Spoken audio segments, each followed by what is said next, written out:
Eu vou seguir a Perfeito, leitura, porque é interessante que tem pontos aqui que podem ser até um pouco polêmicos, né? As perfeito. disposições relativas à responsabilidade pela aquisição, manutenção ou fornecimento dos equipamentos tecnológicos e da infraestrutura necessária, adequada à prestação de trabalho remoto, bem como ao reembolso de despesas arcadas pelo empregado, serão previstas em contrato por escrito, né? O que é infraestrutura necessária, né? Desde a banda larga que ele tem, né? Da máquina que ele tem para trabalhar, do TI que ele tem lá para algum suporte, né? De uma manutenção que aconteça se o chimarrão caiu em cima do teclado, né? Isso acaba que tem que haver uma necessidade, né, de muita confiança mútua entre as partes, né, para o trabalho em home office, né, porque é de Aqui, responsabilidade do empregador isso. é, e aqui até eu levantaria a mão, né? E este item, à medida em que eu fui estudando mais, né, e entrando nos detalhes do que diz a lei e trazendo isso para a NR 17, esse parágrafo, essa linha, esse artigo, desculpa, ele pede bastante atenção, porque o que a gente vê, né? Anterior à pandemia, e não há muito tempo atrás, muitas empresas desconheciam o que era ergonomia, desconheciam a necessidade que tinham de cumprir a NR 17. Muitas vezes o empregador sabia, o empregado não, ou vice-versa. E agora, com essa possibilidade de responsabilização do próprio trabalhador para a aquisição do seu mobiliário, dos seus equipamentos para executar o trabalho, eu acho que traz junto outras questões para serem planejadas pelas empresas, né? A da transmissão dos conteúdos, das orientações para fazer a aquisição deste mobiliário, levando as necessidades da tarefa, as necessidades humanas. Então, levam outras questões, né, importantes e que não devem ser esquecidas, né, com a assinatura de um termo de responsabilidade. Ainda cita aqui que as utilidades, eles chamam de utilidades, né? Toda essa infraestrutura mencionada no caput do artigo não integram a remuneração do empregado. Até aí, normal, né? Legislação. O último item, né? Ele trata de que o empregador deverá instruir os empregados de forma expressa e ostensiva, e é forte isso, né? Expressa e ostensiva, quanto às precauções, desculpa, a tomar a fim de evitar doenças e acidentes de trabalho. Então, eu acho, imaginem os profissionais, a dificuldade de um profissional, né? Seja engenheiro, médico, ergonomista ou não, né? Que também vai tá acostumado a ir a campo para identificar risco químico, físico, biológico, além de acidentes e riscos ergonômicos, né? Então, o empregador deverá instruir, né? Claro que ele não tem a condição sozinho de fazer isso, ele vai precisar do profissional para embasá-lo, né? De forma expressa e ostensiva de precauções. Mas cada home, né? Cada casa, cada lar tem a sua dinâmica, os seus riscos, né?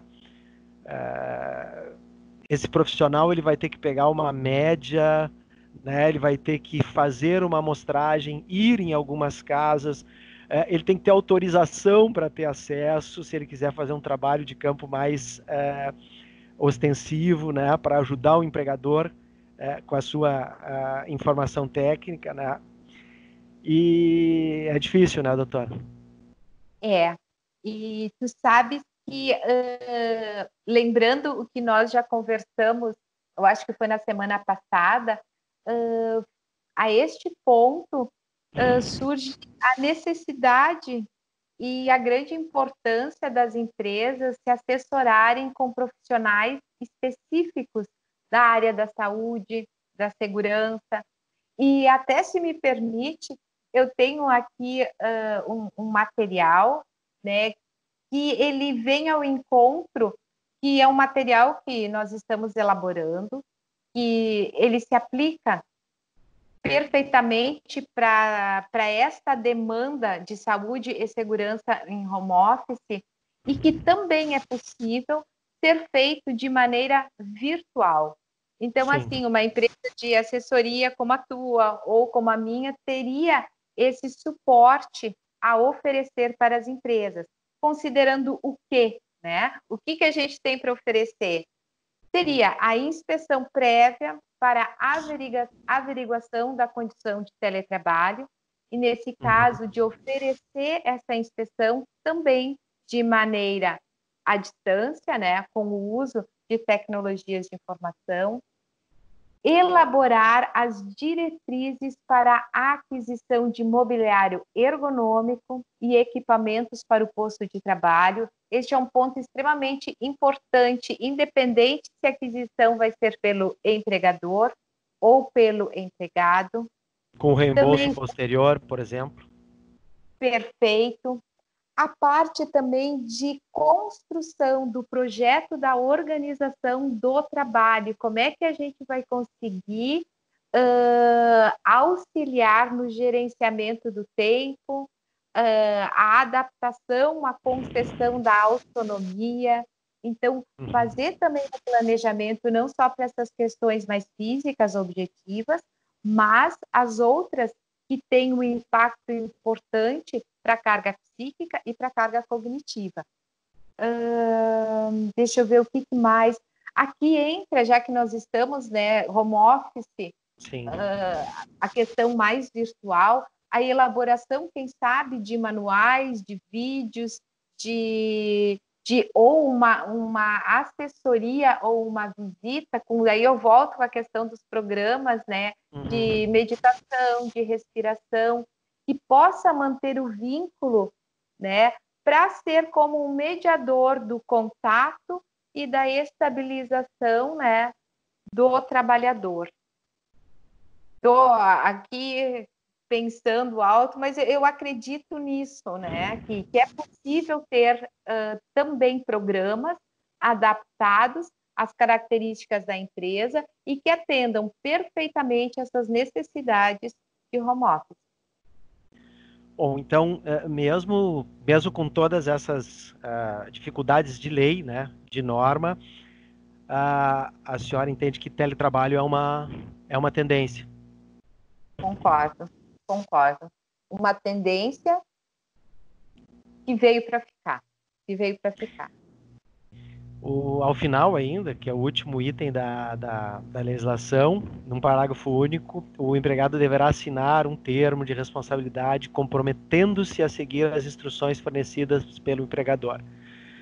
É a via de mão dupla, né? Mas vão ter colegas, né? Ou talvez profissionais da área jurídica que entendam isso como uma invasão de privacidade. Tudo pode acontecer, né, doutora? O importante é pensar a saúde e segurança do trabalho, né? A gente não consegue, às vezes, balancear isso, né, sem perder alguma coisinha de um lado ou de outro. Tá? A senhora tinha me comentado sobre todas as condições favoráveis, né, do entorno de que se tenha, no passado, que se tenha essa tendência, né. Também falou no passado, agora no meio do bloco anterior, conversou sobre a integração de NR17 e a nova legislação, a da reforma, né? Sobre a 17, né? Eu estou no meu roteiro aqui, na página 7 ali. Além de alguma nós temos algum conflito entre a 17 e a legislação, a nova da reforma trabalhista, ou nós temos as legislações alinhadas? Eu entendo, né, que a legislação e também NR17, elas oferecem graus de liberdade para o empregador e o empregado construírem excelentes condições de trabalho.